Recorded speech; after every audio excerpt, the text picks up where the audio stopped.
By the time of the Galactic Empire and the destruction of the Mandalorian people, blasters were the primary ranged weapon used across the galaxy. Despite slug throwers still being popular among the galaxy's shady criminal underworld, they were often viewed as barbaric and crude when compared to a blaster. Not to mention, traditional blasters were far cheaper to produce. But what did it feel like if you were to be struck by a scorching hot blaster bolt?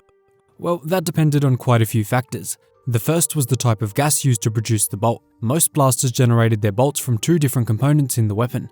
The first was a gas cartridge filled with a high-energy blaster gas, usually Tibanna from Bespin, and secondly a powerpack. When the trigger was pulled, a powerpack allowed a small amount of gas to move from the cartridge to the actuator of the weapon before being energized and propelled forward. Now, the type of gas used in the cartridge affected both its color and its energy, and therefore how much damage it would do to a typical human body.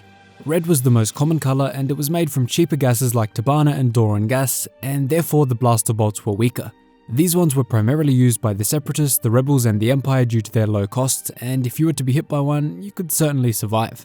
Although, it definitely still would not be nice. The excruciatingly high heat and very high kinetic energy meant that if you were struck in the right part of the body, it could still be fatal, especially around sensitive organs. The blaster bolts were so hot that they would instantly cauterize your wound, making it impossible to bleed out, so if you took a hit to the arms or legs, you would likely be just fine, as long as a medic got to you eventually. The next most powerful blaster bolts were blue ones.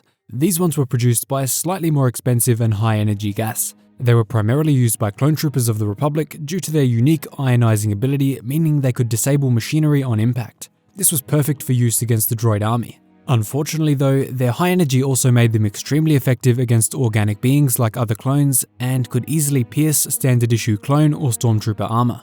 Next up are green blaster bolts. These ones are produced by extremely rare but very powerful gases, mostly found in the Umbara system.